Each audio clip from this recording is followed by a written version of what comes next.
Another apartment building goes up in flames, this time in Murray. What the Unified Fire Authority says about the string of structure fires along the Wasatch Front. I'm tracking showers and thunderstorms here across the state today if we could see flooding coming up. Digging out and moving forward. As this Utah town cleans up, the cost of the damage is adding up, where leaders may have to turn for help. The Great Salt Lake is shrinking as it approaches its lowest level ever. What it means for every one of us in Utah. Please, please, please don't make it worse. Utah's seeing another surge in COVID-19 cases, and there's one thing driving it. I saw what I thought was a dog that was running toward me. Face to face with a wolverine, a rare sighting here in Utah, and especially in this residential neighborhood. Live from Utah's news leader, Fox 13's Live at 5 starts right now. We are following developing news in Murray this evening, where investigators say arson is suspected in an apartment fire that left about 50 people now looking for a place to stay. Thanks for joining us, everyone. I'm Kelly Chapman. And I'm Bob Evans. Right now, Murray police have a person of interest in custody. Fox 13's Diego Romo is on scene with the latest. Diego. Bob and Kelly, just after 4, Murray City Fire released a press release stating that the evidence they've gathered from residents so far points to an intentional start to this fire. Arson investigators will be on scene for the rest of the day. In the last hour or so, crews have cleared the top floor of this building at the Stillwater Apartments in Murray to allow them to get inside to take a look. Investigators have been in the building looking for burn patterns, which will give them a better idea on how and where this fire started. As of now, they do believe it began on the 3rd floor of the building, which has suffered extensive damage. Murray City Fire Department's PIO tells me it's still too early to put an exact dollar figure on the damage, but says he believes it will be well above $500,000. Now, the blaze here at the Stillwater Apartments is just another in a string of structure fires that have impacted the Wasatch Front in the last couple of weeks, altogether totaling more than millions and millions of dollars worth of damage.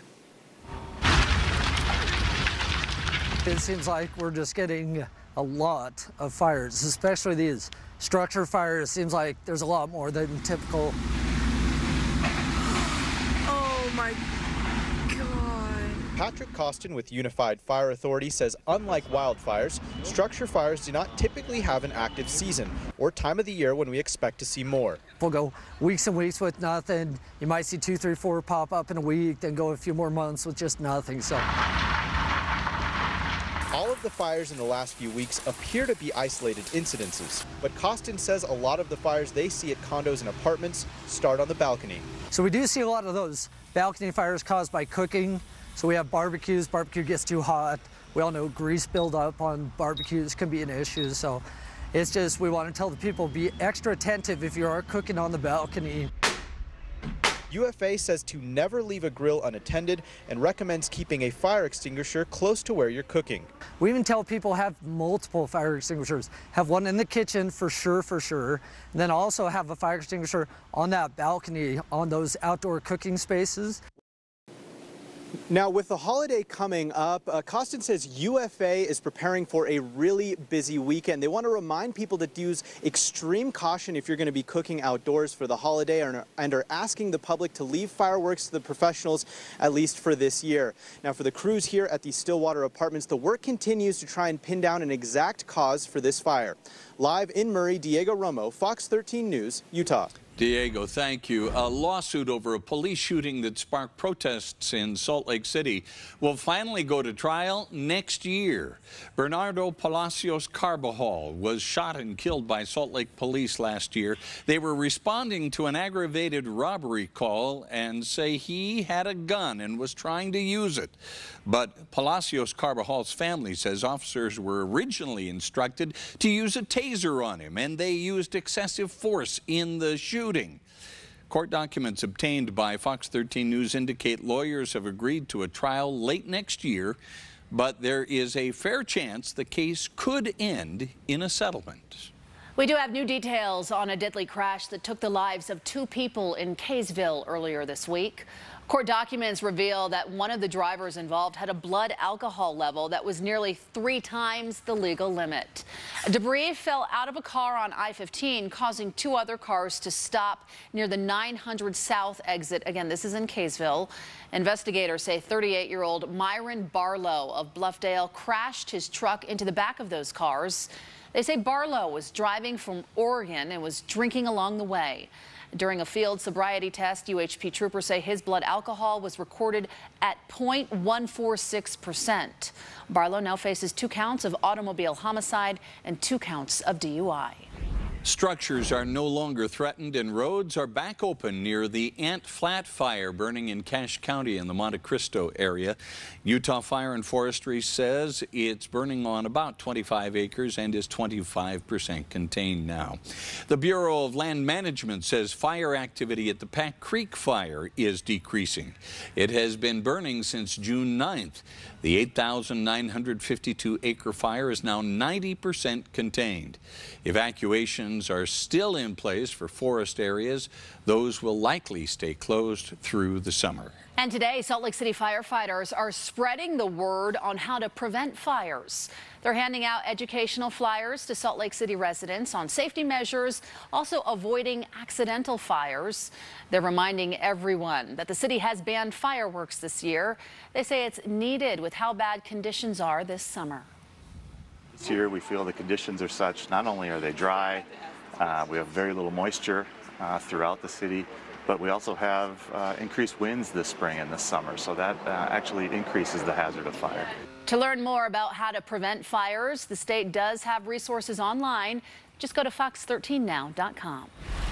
So we either have too much rain or we have too much dry and heat, and that's just the way it is here in the summer in Utah. Allison? Yeah, we're working in extremes, absolutely, and we're continuing that trend today with scattered thunderstorms. So quite a bit of rain coming down right now. Capitol Reef area down towards Bryan Head, over towards Bryce Canyon. Quite a bit of rain moving through right now. We've also seen lightning strikes with these storms as they've been moving through. Wanted to go ahead and take that lightning layer off to give you a better idea of the amount of rainfall that we're seeing. Our heaviest rain currently near Bryce Canyon right now, moving towards the Escalante area. So what we have going on here across Utah, let me go ahead and actually zoom in, because I am seeing potentially a warning that just popped up across southern Utah. Capitol Reef right now. Okay, let's see what we have going on here. This is a flash flood warning, I believe. So we've got this flash flood warning until 8 p.m. for Capitol Reef. Please keep that in mind as you head out. I'll work on gathering some more information on this, but that, again, flash flood warning until 8 p.m. this evening for Capitol Reef. Here in Salt Lake right now, hard to believe that we're seeing some flash flooding potentially across southern Utah when we've got a nice day like right now here in Salt Lake City. 92 degrees. Temperatures here across the state mostly about 80 to 90. Tomorrow, some more isolated thunderstorms are possible. I'll let you know where coming up. Almost everyone who tests positive that ends up hospitalized or even passes away has one thing in common: they are unvaccinated. Utah is in another surge with COVID-19 cases, but state officials say it's completely preventable. Doctors say hospitals are starting to fill up again with unvaccinated people. Fox 13's Ben Winslow reports from Utah's Capitol Hill. The Utah Department of Health is reporting a spike in COVID-19 cases. The governor says Utahns have the ability to turn this around by getting vaccinated. Please, please, please don't make it worse. Utah is seeing a spike in cases reminiscent of last year, before we had the COVID-19 vaccine. Here's where we are with cases today, in another surge. We had modeling that predicted we would reach 600 cases per day, and we're nearly there. Models as of yesterday, not taking into account any additional surge we may expect from a return to school, are approaching 1,000 to 1,200 cases per day. We do not want to go back there. The difference between then and now is the widespread availability of the vaccine. The much more contagious Delta variant is now hitting Utah hard. We have more Delta in Utah than we do in LA. Hospitals are starting to fill up again, and they don't have room. Our hospitals are full of people who delayed care for 18 months when things were scary, when we didn't have a vaccine available. The state says roughly 95% of COVID cases, hospitalizations, and deaths are people who have not gotten vaccinated. It's free and available at all clinics and county health departments. 95% of you don't have to die, and 95% of you don't have to be hospitalized and go through that incredible pain. But with cases surging, the governor says he will not bring back any COVID restrictions. Absolutely not. We're pleading for a return to sanity and asking people to get their vaccines. We have the answer to all of this, and the answer isn't to restrictions. The answer isn't to destroy people's jobs. The answer isn't to force people to wear masks. The answer is to get vaccinated.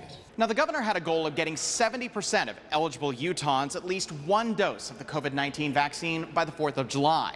So far, it looks like we're not going to make it. But the governor says that if you factor in some unreported resources like federal, the VA, and tribal services, we are close at about 69%. On the Hill, Ben Winslow, Fox 13 News, Utah. Also showing more children and teens who are eligible for the COVID-19 vaccine are getting it. Lieutenant Governor Deidre Henderson says new guidance says those vaccinated children can also stay in school if there is an outbreak. These are kids who will not have to quarantine if they get exposed to someone who has COVID-19 when they go back to school this fall. So that's really important. That's a great incentive for kids and parents to go ahead and get vaccinated. Here are today's vaccination numbers. Close to 6,000 more vaccine doses have been administered since the last update. About 3,300 more people are now considered fully vaccinated. The state is also reporting 540 new cases today. 4 more people have died, and the number of COVID patients in the hospital is climbing again now at 257. An animal rarely seen in Utah spotted in a Layton neighborhood. Which endangered mammal may be wandering around your neighborhood? And the NCAA is loosening up on some of the association's strictest rules. How the change will benefit college athletes. The Utah County Commission has voted to reduce the county's property tax rate by almost half after going up by quite a bit in 2019. The county will now collect $38.6 million in property tax revenue for 2021.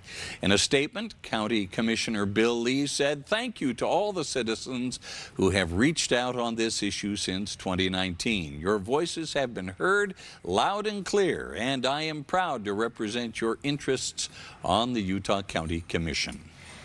We're learning the tech company Texas Instruments will buy Micron Technology's factory in Lehigh for $900 million. The Dallas-based chipmaker says this will boost production capacity.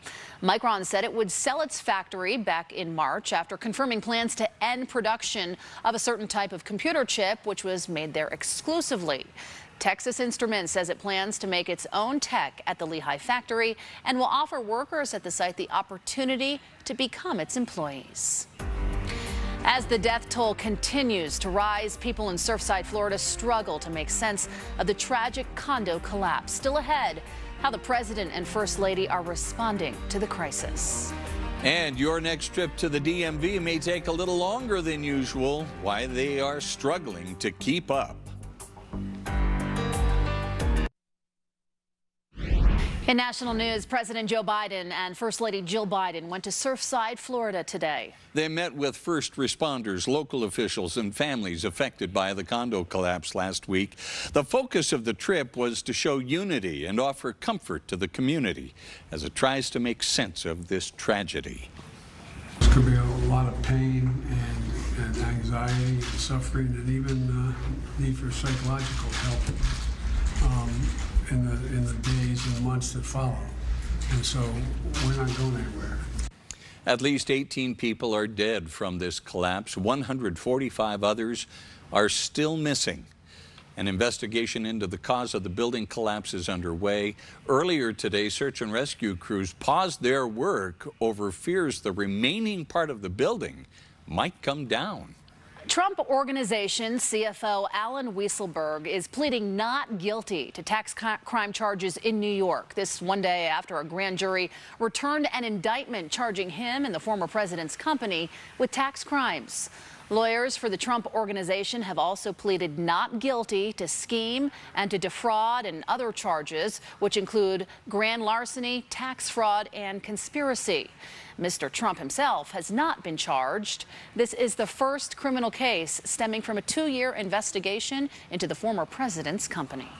The U.S. Supreme Court has upheld voting restrictions in Arizona. Today's decision rejects claims the state's provisions discriminate against people of color. The provisions include who can return early ballots for another person and the state's refusal to count ballots cast in the wrong precinct.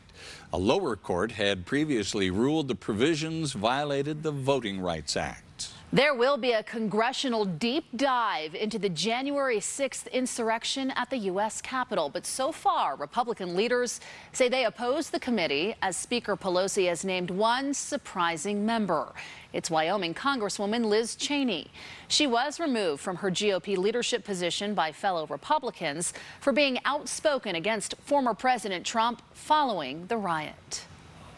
It'll be thorough, it'll be professional, it'll be serious, and not partisan. There is no deadline for the committee to announce its findings, so the issue could be dragged into next year during the midterm elections. It is a big change for the NCAA. As of today, college athletes can now get paid for the use of their name, image, and likeness. For the first time, the NCAA Board of Governors approved an interim policy allowing student athletes to profit from sponsorship opportunities. The policy affects athletes in all 3 divisions. Last week, the U.S. Supreme Court unanimously ruled the Sports Association's ban on such compensation violated the rights of college athletes. The NCAA says its new policy will stay in place until federal legislation or new NCAA rules are adopted. The 4th of July may be a wet one in Florida. Take a look here. Tropical storm Elsa has strengthened in the Atlantic. It's now moving at 25 miles an hour and producing 40-mile-per-hour winds. Elsa is forecasted to move into the Caribbean on Saturday and over parts of Florida by early next week. So here we are in a drought in Utah, with thunderstorms and heavy rain in places and flash flooding and both extremes, as we were saying before. Yes, absolutely. And so we do have a flash flood warning that was just issued for the Capitol Reef area. So I wanted to quickly start with that because this is a very serious problem. Some locations that will experience flash flooding include Capitol Reef National Park and Caneville, specifically within the Grand Wash area and downstream. Flooding is occurring or is imminent. That's what a flash flood warning means. It is important to know where you are relative to streams, rivers, or creeks, which can become killers in heavy rains. Campers and hikers should avoid streams and creeks. And as always, turn around, don't drown. So we are seeing heavy rainfall in the last hour or so in the Capitol Reef area. That's the only warning we have in Utah right now, but keeping my eye on the bigger pattern here as we still have that chance for some thunderstorms here across the region heading into the next couple of hours. Quite a bit of lightning down towards Bryce Canyon and for the West Desert. Along I-15, seeing some lighter rain from Beaver down through Parowan. And as we look across the Wasatch Front, we do have just a partly cloudy sky right now. We're not seeing that rain coming down here in Salt Lake City. It's currently 92 degrees, so it's hot. It's a little bit above average. Gorgeous here across northern Utah. Sundance right now. Beautiful day to be in the mountains for northern Utah. But as we're seeing right now across south central Utah and southern Utah, that's where we're seeing our strongest storms currently, including southwestern Utah. So right now here across the state, we're mostly about 80 to 90 degrees. Our muggy dew points here across the state, really not too bad. Most of us around 40 to 45 degrees currently. The higher the number, the muggier it is. And our wind is a little breezy for St. George over towards Blanding and then Vernal and Evanston. That wind about 20 to 25 miles per hour. Top headlines heavy rain possible with scattered thunderstorms for today. Some more isolated thunderstorms for your Friday afternoon here across Utah, and then we'll have a hot holiday weekend ahead. Our storm threat for tomorrow still includes much of Utah, seeing some chances for scattered thunderstorms. When you wake up tomorrow morning here in Salt Lake City, it'll be around 70 degrees. Partly cloudy sky, and then by tomorrow afternoon, isolated thunderstorms will be possible with highs around 95 degrees for tomorrow here in Salt Lake. So overnight temperatures about 60 to 70 at 6 a.m. tomorrow. That sun will rise just about 6 o'clock in the morning, and it will set around 9 p.m. tonight and tomorrow night. And our highs tomorrow will be around 90 to 95 degrees for a lot of the state. We will continue with scattered thunderstorms through about 9-10 o'clock tonight, especially across southwestern Utah into eastern Nevada.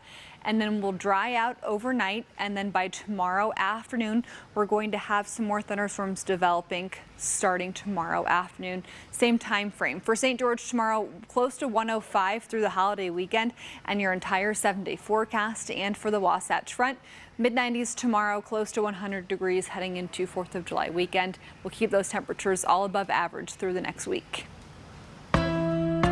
The Great Salt Lake will likely hit its historic low in the next few days. Coming up, as the water keeps drying up, what it means for Utah. The cleanup after flash flooding in southern Utah is proving to be costly. What one town is facing and who they're turning to for help.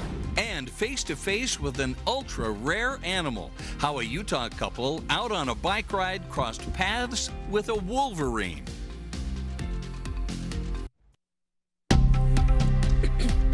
Some gas stations may struggle to meet demand as more drivers hit the road during the summer travel season. But Bob, it has nothing to do with supply.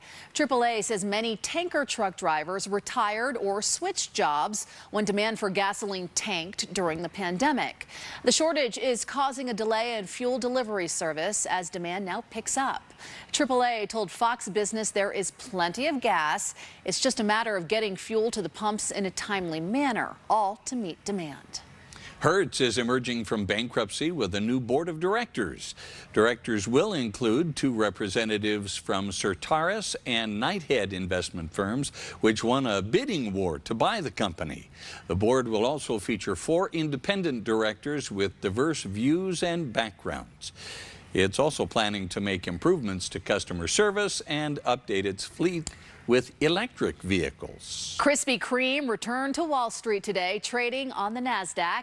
However, the donut chain may be off to a sticky start. The company priced its IPO of roughly 29.5 million shares at $17 a share. That is well below the $21 to $24 a share it was seeking.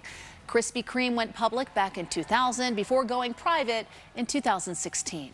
U.S. stocks rose today with data showing the U.S. economy is growing at a rapid clip and the prospect of a bumper set of second quarter earnings at the largest companies.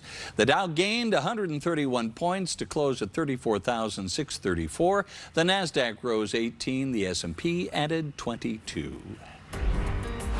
A couple out for their morning bike ride along this trail came face to face with a wolverine. I'll have their story for you coming up next.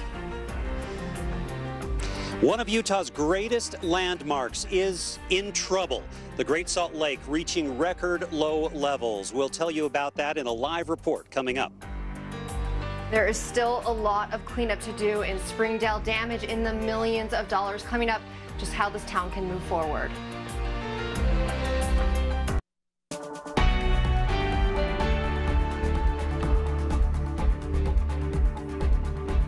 A rare sighting of a wolverine in Utah. Check out this doorbell camera video from Layton this morning. And now biologists with the Division of Wildlife Resources wants to capture that animal. Fox 13's Aaron Cox spoke with neighbors who came face to face with the wolverine.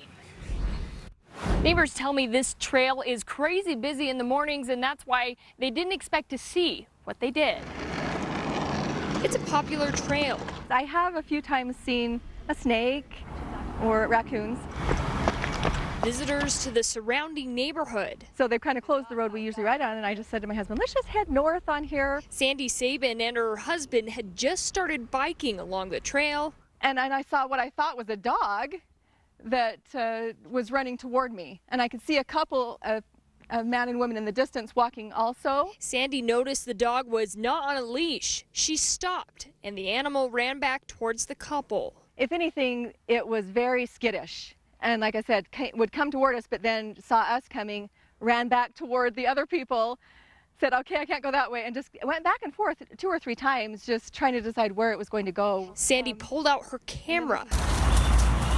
It's like a weird bear dog mix. Yeah. I remember seeing the news story in May about a rare wolverine sighting on Antelope Island. Sure enough, biologists with the Division of Wildlife Resources say this could be the same wolverine. It'd be awesome if we could capture the animal, put a GPS collar on it, and then what we would do is we would take it up into a high elevation area, a forested area, and release it, which is the area that, those are the types of areas wolverines typically live in. A wolverine sighting is rare, and Mark Hadley with DWR says they don't know much about the Utah wolverine population. You know, this is really exciting to be able to have this video confirmation, and they're not, you know, as big an animal as like a cougar or a bear, but they're very impressive and very powerful animals.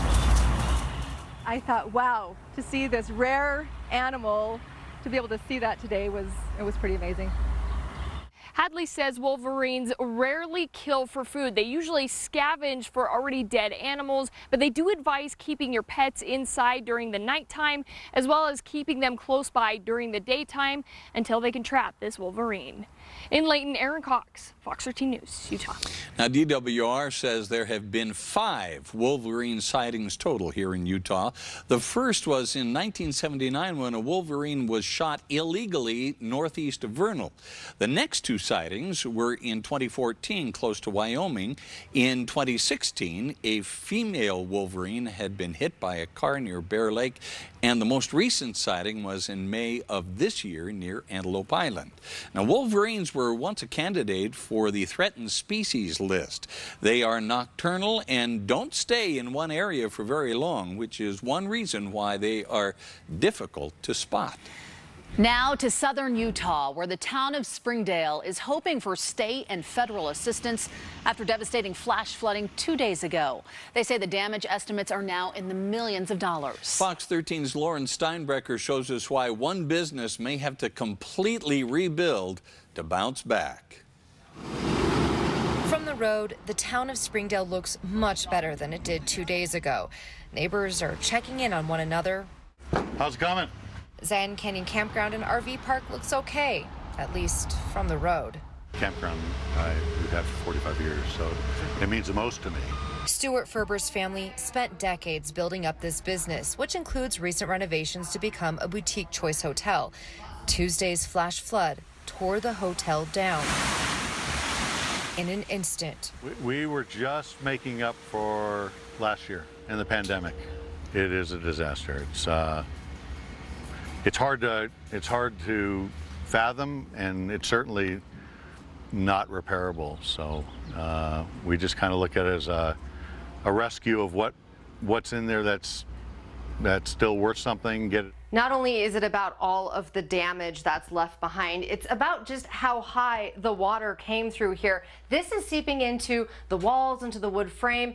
It's because of that that Stuart thinks that they can't save this building. They're going to have to tear the hotel down. At least $4 million in damage, he estimates. Add that to the damage at other businesses, plus places like Springdale City Hall and Park. We're hoping that there's some money, either state or federal, that would be coming in to help out the town and also help out the businesses and residents that were damaged. Mayor Stan Smith made a disaster declaration and met with the state. Considering this is the worst flash flood the town's seen in decades, he's grateful for one thing. It's people. Property can be replaced, people can't. People now checking in on one another. Well, thank you. No, I appreciate it. Appreciate the sentiment. We're good. As they work to conquer this together. To me, they're not winning the battle. I'll beat them. Mother Nature and all. In Springdale, Lauren Steinbrecher, Fox 13 News, Utah. course, we will continue to follow that story, and we wish them the very best. The South Salt Lake DMV location is facing major problems after 3 employees there contracted COVID-19. They also have a staffing shortage, and they say they are unable to fill 6 positions. As a result, they are reducing services until they can fill those positions. We spoke with one driver who is frustrated. I was pretty disappointed. I showed up, had an appointment. I guess I finally got served about 2 hours after that, and I left twice, came back a 3rd time. Drive-through windows are still operational, but those will only handle customers needing renewals and placards. All other services will need to be handled inside the building. Customers with appointments will be prioritized. The DMV also suggests that drivers make appointments at other nearby DMV locations. Another big political name has entered the race for U.S. Senate from Utah. Right now, I'll be spending my next year listening and walking a mile in every community across this beautiful state. Republican Allie Isom announced today she is running for the seat currently held by Republican Senator Mike Lee. Isom was Governor Herbert's deputy chief of staff and worked for the Church of Jesus Christ of Latter-day Saints. She says she wants to change the tone of politics. I believe that it's time for a Republican renaissance. I believe that it's time for a new dawn for the Republican Party, for us to get back to the basics, to get back to focused on things like fiscal responsibility and limited government and states' rights and the ability for innovation to thrive at a local level. And I feel like we've gotten so distant from that and so focused on polarizing personalities. And most of us are saying, okay, that's the past. Let's look to the future. Isom is jumping into what could be a very crowded field to challenge Utah's senior senator. This week, the Great Salt Lake has been flirting with historic low levels. And it is just the beginning of summer. Fox 13's Max Roth joins us live from the Great Salt Lake this afternoon with an in-depth look at conditions on Utah's inland sea. Max. Yeah, you know, Bob and Kelly, you come out here and you realize how easy it is as a Utahn to take for granted this majestic scene here. This lake is not just a landmark, though. It is a linchpin for our ecology, the ecology of a region where most Utahns live. It protects us from dust storms, it helps our snowpack, and it also powers over $1 billion of Utah's economy, but it is a shadow of itself. The sign hardly necessary, low water indicated by the slips meant for large sailboats now sitting high and dry. The big boats already removed by crane. It should be prime sailing season, but they're parked on trailers in the lot.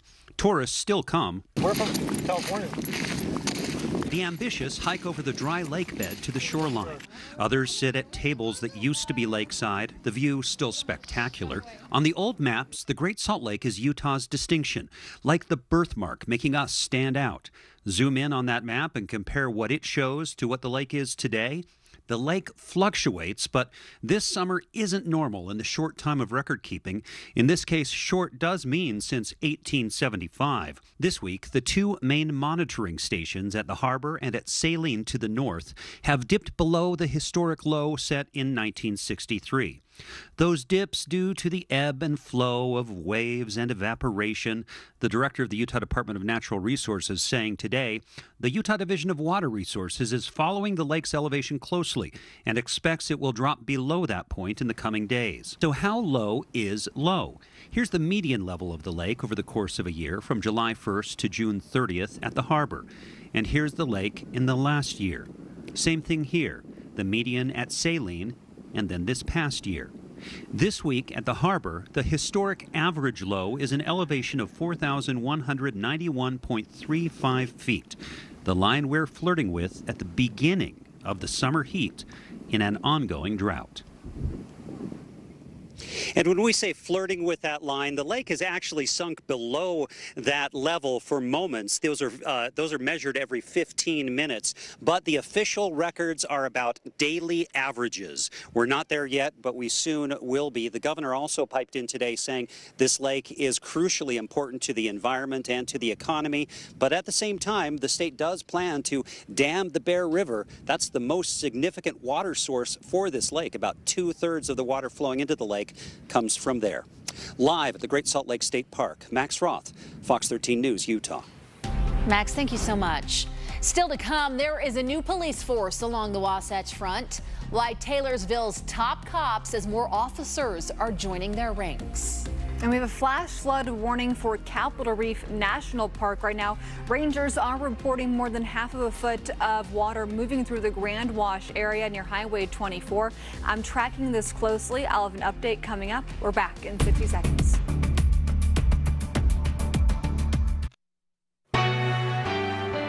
Today is the first day of operations for the new Taylorsville Police Department. The department kicked off night operations at midnight today. Many of the officers and investigators are seasoned veterans that have left other departments to join Taylorsville PD. Taylorsville Police Chief Brady Cottom says the reason he's been able to attract such great cops is complicated yet simple. Yeah, the city is paying a good wage, but I think there was more to it. In fact, I know because of my conversation with these folks, and the conversations were, you know, to have a city that supports me going out there, doing my job, and doing what I signed up to do. The new police force has more than 60 officers serving a city of more than 60,000 citizens. Salt Lake City is updating its anti-idling ordinance to crack down on cars that linger too long. Utah legislature recently changed the law to allow cities to get tougher on cars that idle too long. Salt Lake City used to have 3 warnings, and then you get a ticket if you let your car idle anywhere that wasn't a stoplight or drive-through. Now Salt Lake City can do 1 warning and then a ticket. Still ahead, there has been a recent uptick in ATV injuries among children in Utah. What experts at Intermountain Healthcare suggest parents do to prepare kids before they ride. We've been covering it all week, the 115th Utah Women's State Amateur Golf Tournament, and what a final we had today. 2 18-year-olds, and it took extra holes to determine the winner. The highlights are on the way.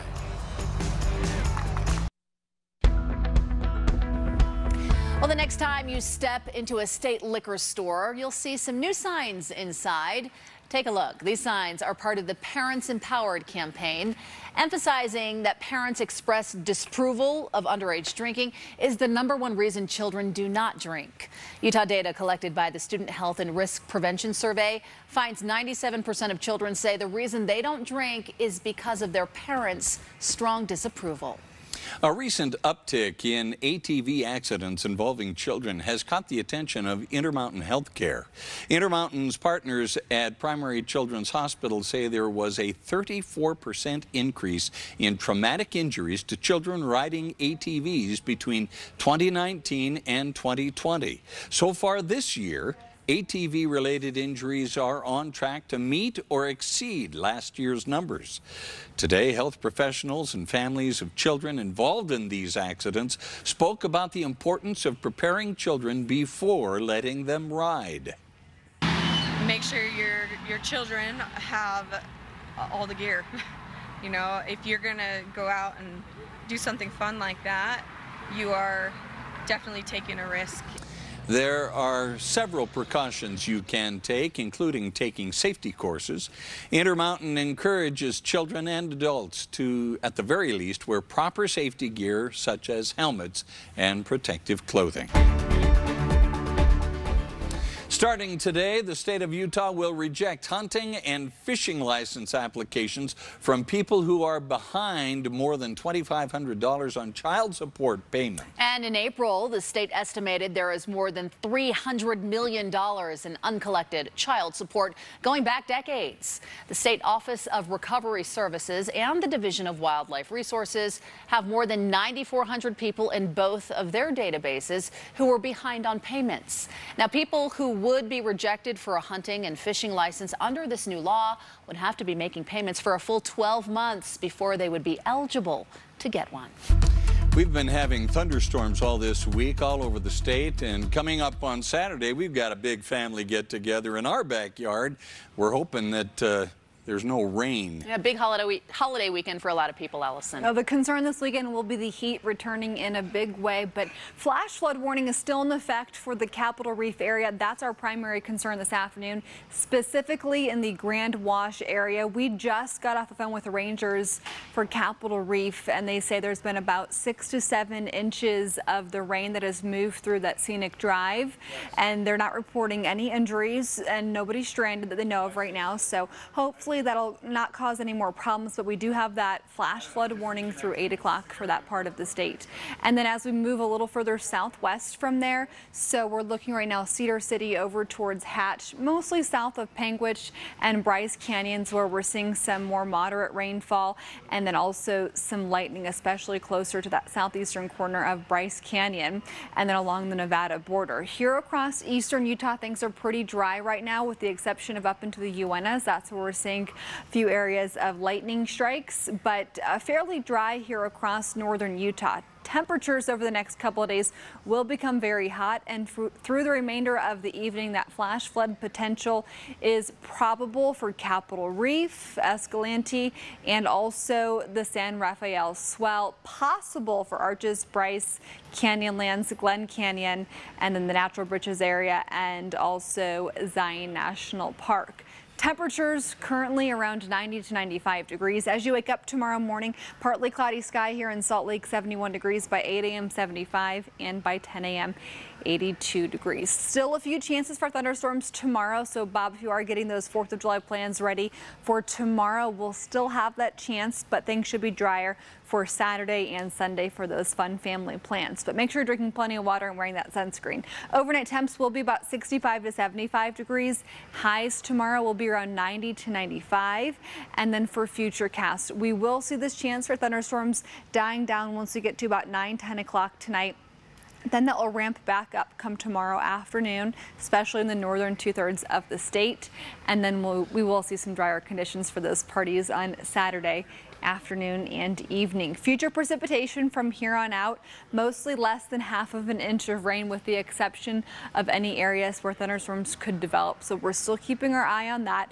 For St. George, 105 just about through the rest of the 7-day forecast. Overnight temperatures around 75 to 80. And for the Wasatch Front, mid-90s tomorrow. Saturday, upper 90s for Saturday and 4th of July. And then into next week, you'll keep it close to 100 degrees through the rest of the 7-day forecast. All week, Jeff, you've been talking about the ladies out on the links, the Utah Women's Amateur Golf Championship, right? It's been a fantastic tournament. We have some great female golfers, that's for sure, in the state. The finals of the Utah Women's State Amateur was today, and it was a great final between 18-year-old Lila Naliai, a BYU sophomore, and 17-year-old Berlin Long, a senior to be at Lone Peak. It was all score after the first 9 holes when Berlin hit a great second shot on the 10th hole. She knocks this one stiff right in there. The birdie was conceded by Lila, so Berlin went 1 up in the match as they started the back 9. Stayed that way until the 15th hole. Berlin won it with a par, so she was up 2 with 3 holes to play. Lila had a great chance to cut the lead in half with this birdie putt on the 16th hole, but left it short. Down 2 with 2 holes to play, but she came back strong on the next hole, 17th. Had to make this birdie to stay alive, and she did. She was down 1 with 1 hole to play. Berlin struggled on the 18th, but she still had this chip for par to most likely win the match. It lipped out. Lila 2-putted for par to win the hole to even the match. On the first extra hole, Lila had this putt for eagle to win the par 5 first hole. She didn't make it, but she left herself in a great spot there for a birdie 4. Berlin had a long birdie putt. She knew she had to make it. With Lila in there so close for her birdie, it slid by. Berlin said, Lila, your birdie's good. That was it. She conceded the hole. Lila Naliai won it in 19 holes to win the Utah Women's State Amateur title. It was definitely a roller coaster. It wasn't easy, and I knew it wouldn't be easy this whole week, especially going up today against Berlin. We've been friends ever since we were little, so I just knew it would be a good battle today, and it'd just be fun. You missed so many opportunities to make birdies. How did you pull yourself together to roll that one in? Honestly, I just kind of visualized what I wanted to see, and that was just firming right into the hole. Yeah, I missed a lot of birdie opportunities, and I think that's what kind of just pushed me to and motivated me just to try and make that, and you know, I did. So State Am champ, what does that mean to you? it means a lot, but honestly, I'm just grateful to be able to be out here and play golf against some really amazing girls. Everybody who's in the field and who was in the field, it was just, you know, awesome to see their game and see how much they've improved over, you know, a lot of years. So They've been playing against each other for a long time. In fact, they credited each other with elevating their games, and now they're both excellent players. It's fantastic. They'll soon to be teammates at BYU. Berlin. My guess is we're going to hear those names for many years to come. Very good players. Power team. I like how they build each other up, improving each other's game and their own game while doing Tough to see one lose, but great. Sure. Second place is still awesome. Thanks, Jeff. We'll be right back. A flash flood warning continues for the Capitol Reef area until 8 o'clock tonight. Park rangers report 4 to 5 inches of water flowing across the scenic drive. There is some debris floating down the Fremont River as well. So keeping our eye on that. For St. George, close to 105 for the next week. Overnight temperatures in the 70s. A pretty dry weekend ahead. And for the Wasatch Front, mid-90s tomorrow. Isolated thunderstorms and then close to 100 degrees heading into 4th of July weekend. Hot 7-day forecast. Keep it right here on Fox 13 for the latest on the weather developments down south and around Utah tonight. Have a wonderful evening. We hope to see you back here tonight at 9 p.m.